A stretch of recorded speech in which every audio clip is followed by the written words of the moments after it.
तुमचं नाव सांगा. अश्विनी बाबुराव मगर, राहणार शेळगाव. आता जिल्हा परिषद पंचायत समितीच्या निवडणुका लागलेल्या असून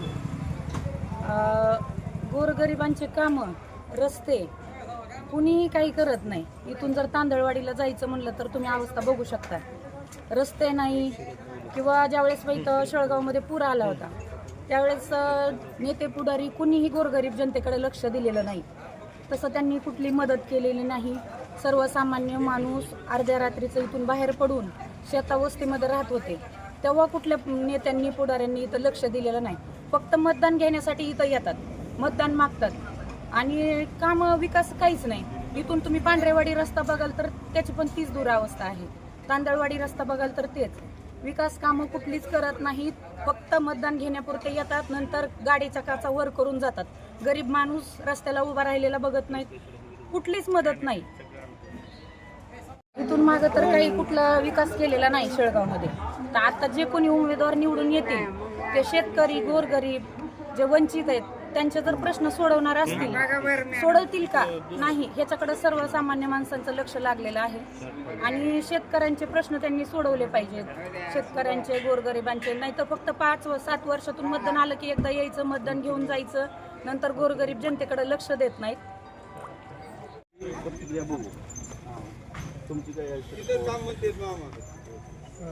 शरद रामदास पवार हे इथले भारतीय जनता पार्टीचे उमेदवार आहेत. त्या गावचे ते रहिवासी. ते ॲक्च्युली ते पुण्यामध्ये उद्योजक आहेत. पण एक 5-6 महिन्यापूर्वी इथं पूर आलता. मग पूर आल्यावर काय झालं की ते ज्या दिवशी पूर आला त्या दिवशी ते गावात आले होते. आणि मग वरती मौरीचं तळ जे फुटायला लागलं होतं, मग वरून बातमी आली की मौरीचं तळ फुटणार आहे. मग ते स्वतः त्या दिवशी मग त्यांचे आई वडील वगैरे सगळे घेऊन तिथं वरती राहायला गेली ते टेकडावरती. मग ती परिस्थिती त्यांनी स्वतः डोळ्याने इथं बघितली गावातली सगळी. मग त्यांना वाटलं की आपण काहीतरी गावासाठी केलं पाहिजे. मग त्या काळामध्ये त्यांनी मग पुण्याला जाऊन त्यांचा मित्रपरिवार जे काही त्यांचे सहकारी आहेत त्या सगळ्याच्या माध्यमातून इथे 1000-1500 किट त्या गावामध्ये आणले. म्हणजे अन्नपाणी असेल, काही गरजू वस्तू असतील, ब्लँकेट, शाळेचं साहित्य. आणि इथंच नाही, म्हणजे चिचपूरमध्ये नाही तरी पांढरेवाडी भाग असेल, शेळगाव असेल, परत तिकडं परांड्यातल्या त्या भागात बी आला होता पूर, म्हणजे लोणी असो त्या साईडला बी त्यांनी ते दिलं. मग त्यांना वाटलं की बाबा आपण एवढे मोठे उद्योजक आहेत, आज आपण 2 पैसे कमवतो, पण आपल्या गावाची दुरावस्था आहे ती पहिल्यापासून सारखीच आहे. मग त्यांना ही परिस्थिती सगळी जाणवली. मग त्याच्यानंतर मग ते मतदारसंघात थोडे फिरले. त्यांच्या डोक्यात म्हणजे उभं राहायचं असं काही नव्हतं. पण त्यावेळेस त्यांचा जनतेत संपर्क आला. मग बऱ्याच ठिकाणी त्यांनी स्वखर्चातून कुठं देवगाव असेल, नंतर कुकडगाव असेल, स्वखर्चातून कामं केली. रस्ते करणे, कुठं बोर मारणे. आणि मग आम्ही युवकांनी बी त्यांना म्हणलं की साहेब काय ह्या भागामध्ये बरेच वर्ष झालं, म्हणजे आता तुम्हाला खरं सांगायचं तर बघा आपला देश स्वतंत्र झाला तेव्हापासून आपल्या ज्या मूलभूत गरजा आहेत त्याच पूर्ण झाल्या आहेत. म्हणजे आता बी कुणाकडे जरी गेलं म्हणजे कुठल्या वस्तू लाईट नाही, रस्ते नाही, म्हणजे ही मूलभूत गरजा आहेत आपल्या, त्या कशामुळे पूर्ण झालं नाही की बाबा आतापर्यंत नेत्यांनी इकडे लक्ष दिलं नाही. मग त्यांना आम्ही काय सांगितलं की बाबा साहेब तुम्ही काय करा, थोडं इकडं लक्ष द्या. मग आमच्या सगळ्यांच्या युवकांच्या म्हणजे त्यांनी काय केलं की बाबा ऐकलं आमचं सगळ्यांचं, आणि ते आता यावेळेस इथं उभा आहेत. त्याच्या अगोदर कधी उभा राहिली होती? नाही ती म्हणजे राजकारणातच नव्हती ते. आज म्हणजे ग्रामपंचायत काही समजत नाही. हा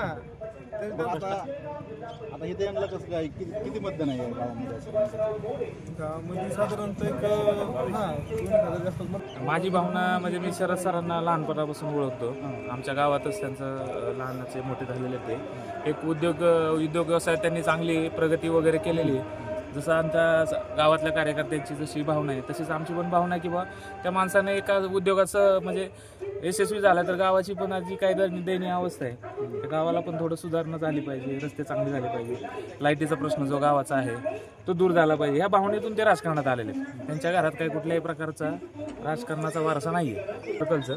त्यातलं 100% त्यांना 90% रिस्पॉन्स हा जनतेचा आहे. आणि शरद पवार सर उभा राहिलेले आहेत. तर त्यांच्याकडून तुम्हाला काय अपेक्षा आहेत की बाबा त्यांचं ध्येय असं असावं की तसं असावं, म्हणजे तुम्ही काय सांगू, तुम्ही एक मतदार आहेत, मग त्याच्यातनं तुम्ही काय तुमच्या अपेक्षा आहेत सांगू शकता? आमची अपेक्षा अशी की त्यांनी असं म्हणजे त्यांचं विजनच असं आहे की जिल्हा परिषद शाळेचा डिजिटल करणे. दुसरी गोष्ट म्हणजे रस्त्याचे प्रॉब्लेम आहे, रस्त्याचा प्रॉब्लेम सॉल्व्ह करतो म्हणले. लाईटीचा विषय, पाण्याचा विषय, थोडा पिण्याचा, वाड्या वस्तीचा जे प्रॉब्लेम आहे, लाईटीचा म्हणा, सिंगल फेजचा आणि रस्त्याचा, त्यांचं विजन आहे पहिल्यापासूनच. आम्ही त्यांच्या मताचे सहमत आहेत. सगळा तरुण वर्ग त्यांच्या पाठीशी उभा आहे आणि पूर्ण त्यांना आमच्या गावातून सहकार्य 90% आहे. आमच्या गावातून चिंचपूर बुद्रुक